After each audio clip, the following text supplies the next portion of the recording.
Okay, start ulit. Start. Oh, start ulit yun. Kadami naman. Ayaw mo. At yung ano namin, no, stipader. Stipader namin na hilaw, Filipino is guy. Is kamag-anak ng Kwan, kamag-anak ng Abyan. Galing pa ito din sa Kwan, sa hindi Masuna. sa Pulumbunga. Cavite. Yan, bablog daw siya mga idol. Okay, vlog na dali. Hey, vlog. Hinihingi lang ko guys kasi yan eh. Pasensya nga, English is spoken. English is spoken po rin mga idol. Wala ako sa linya ng ano eh. Pagkakatagalog ko, di na ako marunong mag-Tagalog. Kasi English, I mean English cooking. English spoken. So my friend is Kano. He can my choose in language English. Alright mga idol, bali ito po ay nagukay kami ng ng gagawin naming underground mga idol. Kasi nga po, problema namin ay yung lupang pantambak dito mga idol kasi sobrang nga pong malalim siya mga idol. Kaya napag-usapan namin ng Kano Don't worry, it's not easy. maggawa na lang ng underground dito sa side na to para yung lupang makukuha dito mga idol ay ililipat natin dito sa ibang side mga idol. Yan, bali magiging underground siya, magiging bodega niya yung mga idol. Then ang magiging pinto po niyan mga idol ay nasa likod sa may tapat ng kanyang tangke. Yan mga idol. Ayan, bali hinuhukay po natin yung mga idol. Bali nasa 200 lang po ang magiging taas nito mga idol. Ayan. Kaya hindi po rin kasya dito yung kung siya po yung nakatayo mga idol. Kaya kidlat. Yung po natin nakidlat. Underground swimming pool. Uhukay lang kami ng mga 1 feet. 1 feet? Tabaw ba? Kaya 2 feet. okay pa rin sa kanya kahit mababa kasi yung kanyang asawa naman ang maglalagay ng mga gamit dito sa bodega kung anong kanilang ilalagay. Tsaka yung Kano naman ay palis-alis siya, pabalik-balik siya dito sa Pilipinas at saka sa Ukraine mga idol. Ayan, bali inuhukay natin kasi nga ito nga yung final decision ng ating amo mga idol. Kaya na magawa na lang ng underground dito para yung lupa na makukuha dito sa side na to ay itatambak natin sa ibang area mga idol. Ayan. Alright, maraming salamat mga idol. Hukay na naman kami guys. So natapos pa lang kami guys. So tingnan naman yung ginawa namin. Napakalawak nitong bedroom nila. Wow. So, lalim tatambakan ng lupa kaya ang ginawa nila, ang plano ng may-ari, underground. So bababa naman kami ng 2 feet. New kit the put in down is second floor. Yan, bali ito yung ating isang kasama na English spoken ng mga idol.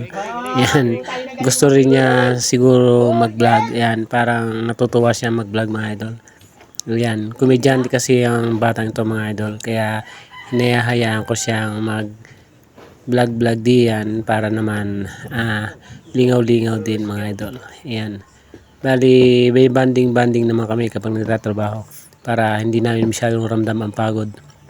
Yan, alam niyo naman na ang isang construction worker ay talagang mabigat ang trabaho. Yan, sa ilalim ng init o ulan, yan talagang pagod at katawan ng puhunan mga idol. Kaya kailangan talaga ng banding, yan, enjoy lang sa trabaho. Yan, hindi maramdaman ang pagod at saka ang Napagod daw kapoy, ka-English ko na wala yan, sa na. Bisaya man. Yan. Yan mga Wala na idol. yung lingwahe ko. Alright, maraming salamat. Don't worry. It's after tomorrow. Abangan ninyo ang yung pagla-live uli. Ito ang trupang 3-4 kantos na tinanghalan ng Pinoy is Philippines. Guwapupuy. is the leader of foreman. Pwede pala rin vlog. Michael Pwede pala vlog. is by secretary. Ah. You ay sister. Oh, brother! Sister na pati. You can and third boys, you can get out to money is kampan is mayor. Ina. Dugo ang ilong. Oh guys, you can help is my people. You can put in underground. Is hukay lupa. Wow. Is coming. Woo. Patuloy na magpala ito. Ayan. Bali, wala akong masabi sa dalawang bagong kasama namin ito mga idol kasi talagang napakasipag ng dalawang ito. Hindi mo na kailangang utusan mga idol. Ayan, talagang trabaho din talaga sila. Ayan, parang nakikita ko noon yung aking sarili nung talagang bago pa lang din akong nagtatrabaho sa construction. Ayan, nag-umpisa pa lang ako maging labor. Ganito din ang aking kilos mga idol. Ayan, sa kanila ako nakikita noon yung aking kilos noon sa trabaho.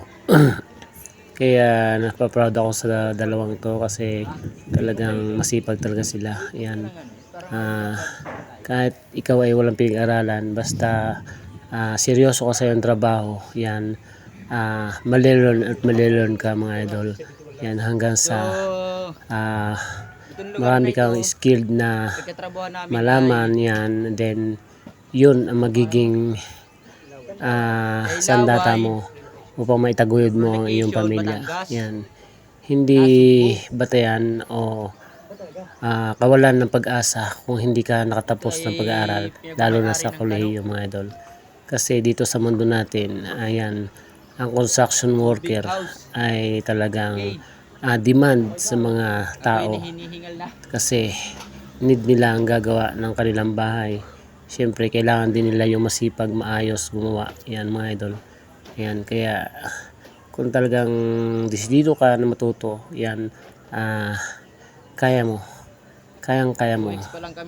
Yan, at saka siyempre kailangan matyaga ka rin, at saka hindi lang puro trabaho. Ilagay mo rin sa utak mo kung anong gusto mo matutunan. Yan.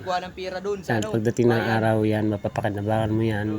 Yan ang tutulong sa iyo para maitaguyod mo ang iyong pamilya. Yan. Alright, maraming salamat.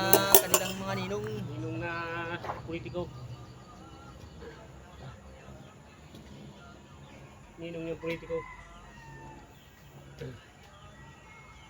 gagawin namin dito ay second floor and may terrace at merong counter bar na pwede nyong pag-inuman. Yuki na this is my friend Kano. Okay. Wow. Yuki na back to in Ukraine. Di ko alam ang probinsya ng height yung ayan yung Kano. Ukraine. Ukraine. Yan siya mga idol. Pagkakatapos niyang mag-vlog yan. Tatrabaho na ulit siya mga idol. Yan. Sa totoo lang, nakakatuwa din naman siyang kasama mga idol. Bukod sa may pagka-joker itong batang ito, ay masipag talaga siya. Ayan. Talagang hindi mo siya kailangan pang utusan talaga. Tatrabaho yan. Kahit pa naulan, yan, ikaw na lang ang sasaway talaga sa kanila. Talagang ayaw tumigil kahit naulan. Ayan. Alright. Maraming salamat. Yan. Siya nga pala mga idol. Ayan. Bali, inuulit ko po itong aming hinuhukay na ito ay gagawin namin underground mga idol. Gagawin na lang itong bodega ng mag-asawang Kano at saka ng Pinay na kumari ng kapatid ko. Yan, bali nasa 200 lang yung magiging lalim to mga idol. Ayan. Dahil underground nga lang to. Then ang purpose nito kaya lalagyan ng underground mga idol ay para lang mabawasan o makuhanan ng lupa na siya naming ilalagay dito sa mga sa ibang lugar nito mga idol, para madagdagan namin yung tambak dito ng ibang area mga idol, kasi nga po sobrang lalim ng tambak nito. Wala naman kaming pagkukunan ng lupa. May nakausap siya pero sobrang mahal naman ng hinihingi, and napakalaki ng magiging cost na mababayad nila, aabot ng 70k. Kaya yan, nag-decide na lang sila na ganyan ang ating gagawin, maglagay ng underground para mailipat yung lupa dito sa ibang area, then dadagdagan na lang ng lupa na galing sa hukaying septic tank mga idol. Ayan, alright, maraming salamat.